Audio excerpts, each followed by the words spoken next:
Brut de décoffrage sur Logos FM avec Mathieu. Votre rendez-vous rénovation et construction en partenariat avec la Fédération française du bâtiment. Bonjour à tous, bienvenue sur Brut de décoffrage, votre chronique rénovation et construction sur Logos FM en partenariat avec la Fédération française du bâtiment du Puy-de-Dôme. Aujourd'hui, j'ai le plaisir et l'honneur de recevoir Julien Grenier, le président de la Fédération française du bâtiment du Puy-de-Dôme. Bonjour Julien. Bonjour Mathieu. Traditionnelle question dans Brut de décoffrage. Julien, qui êtes-vous ? Mathieu, je m'appelle Julien Grenier, je suis dirigeant d'une entreprise Alara située à Lezoux dans le Puy-de-Dôme. Pour situer, notre entreprise intervient donc dans le cercle d'activité élargi du BTP et de l'industrie, donc dans les métiers de la dépollution, de la déconstruction et du réemploi. Oui, très bien. Et donc aujourd'hui, votre parcours pour vous amener à travailler dans le BTP, vous êtes passé par où pour arriver aujourd'hui dans ce métier ? Alors mon parcours, j'ai tout d'abord fait des études scientifiques plutôt orientées industrie et laboratoire, puisque j'étais destiné à faire de la métrologie pour l'industrie, notamment l'industrie pharmaceutique. D'accord. Je me suis passionné pour la physique du nucléaire. C'est un peu particulier. Cette passion m'a amené à entrer sur le marché du travail dans les métiers du démantèlement et de la gestion des déchets nucléaires. Donc j'ai travaillé en début de carrière pour le commissariat de l'énergie atomique, notamment dans les sujets de démantèlement d'installations nucléaires et de gestion des déchets nucléaires.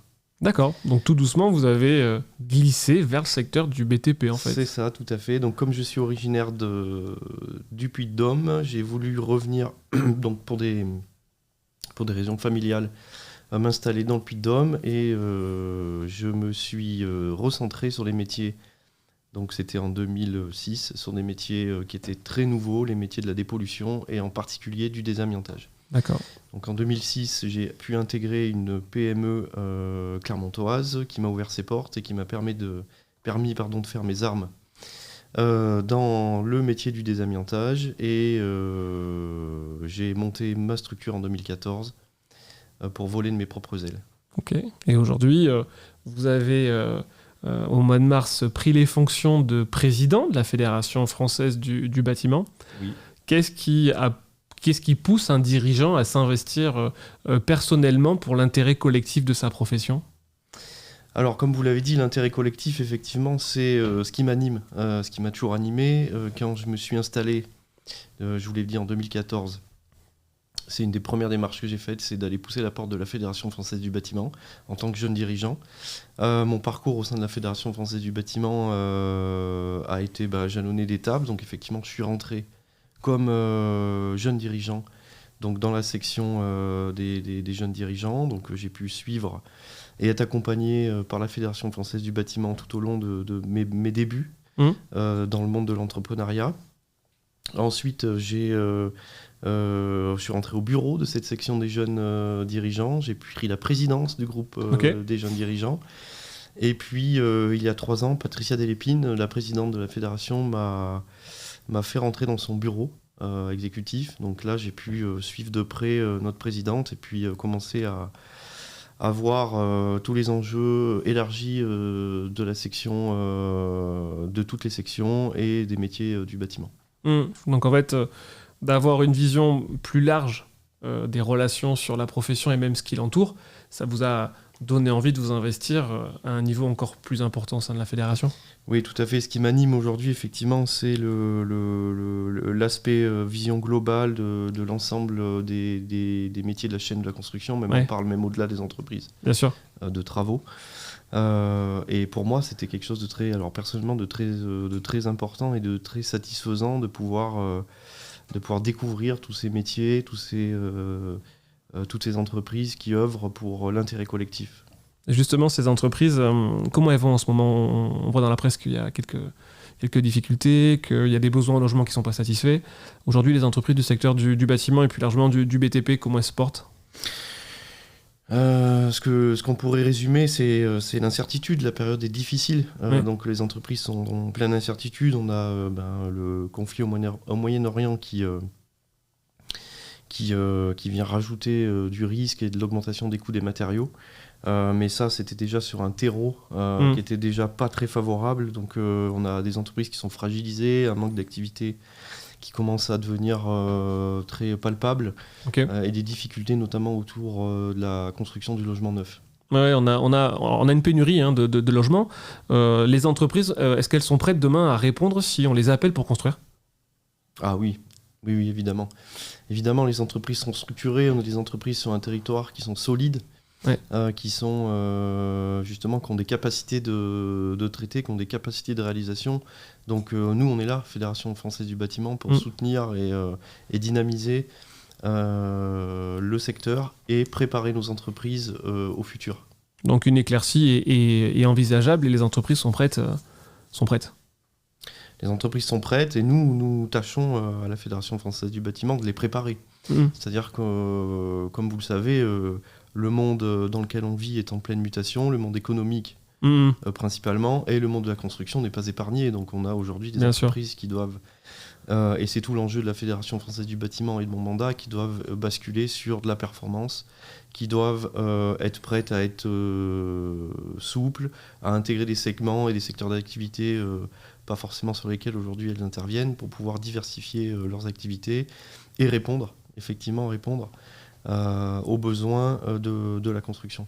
C'est-à-dire que la fédération accompagne le quotidien, mais aussi l'avenir et la prospective ? Ah oui, c'est tout l'enjeu aujourd'hui, effectivement. On a le quotidien, l'acte de construire tel qu'on le connaît aujourd'hui, mais les perspectives de notre métier sont très orientées, lean management, RSE, IA, et on fait partie de l'activité économique qui est en pleine mutation. Et pour revenir à la fédération, son cœur, son métier aussi, c'est défendre le monde de la construction. Il y a des combats qui sont en cours, et quels sont ces combats, quelles sont ces motivations aujourd'hui sur le territoire ? Oui, les combats aujourd'hui, ça va être un combat qui est déjà long, qui est déjà inscrit dans notre ADN, c'est la promotion des métiers. C'est un des premiers combats, c'est-à-dire qu'il faut absolument continuer d'avoir des jeunes et des moins jeunes qui s'investissent dans nos métiers, qui viennent découvrir nos métiers, qui sont les futurs dirigeants de nos entreprises. Et la promotion des métiers, c'est un peu le fil rouge de nos combats.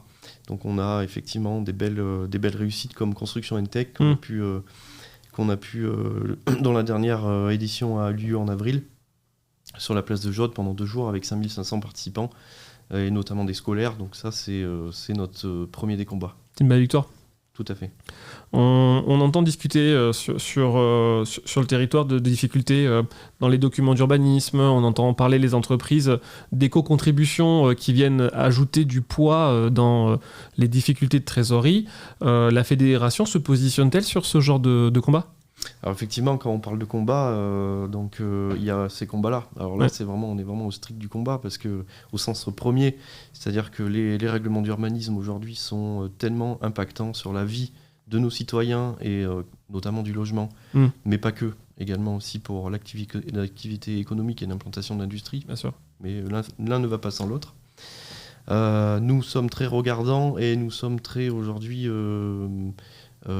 à l'écoute de ce qui peut être proposé par les instances publiques de tout ce qui est règlement d'urbanisme, donc SCOT et PLUI. Ouais, les organes documentaires structurants. Ouais. Tout à fait, donc il est évident que ces documents doivent favoriser l'implantation de logements et l'implantation d'industries sur nos territoires.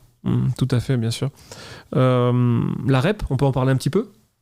La REP combat également, la REP, la REP qui, avec les stop and go qu'on peut connaître depuis le début, nous depuis le début, la Fédération Française du Bâtiment, on a soutenu le principe de la REP, puisque des REP il en existe plein aujourd'hui. Donc la REP, pourquoi ne pas être le monde du bâtiment, pourquoi ne pas être exclu d'une REP, c'est pas l'idée, au contraire, c'est plutôt un cercle vertueux. Donc pour nos auditeurs, la responsabilité élargie des producteurs, une éco-contribution pour faciliter le recyclage et la récupération. C'est la même chose que quand vous achetez une machine à laver, vous avez une éco-taxe, une éco-contribution qui vous permet de ramener votre vieille machine à laver à un point de collecte pour qu'elle soit trier et réemployer le cas échéant. Ou recycler. Recycler.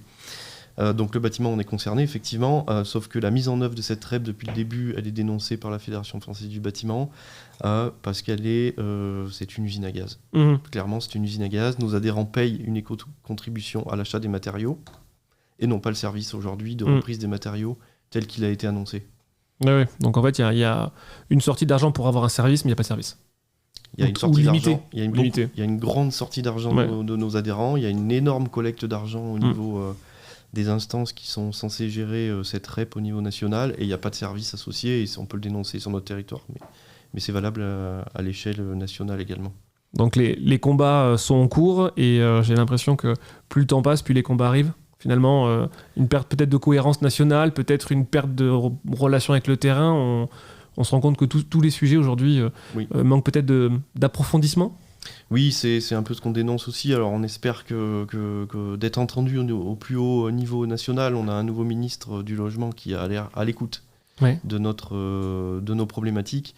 Mais ça fait beaucoup d'années qu'on dénonce et qu'on alerte et qu'on signale qu'on va devant des difficultés. Et aujourd'hui on y est. Et je pense qu'on est enfin pris au sérieux parce que ce qu'on avait prédit arrive.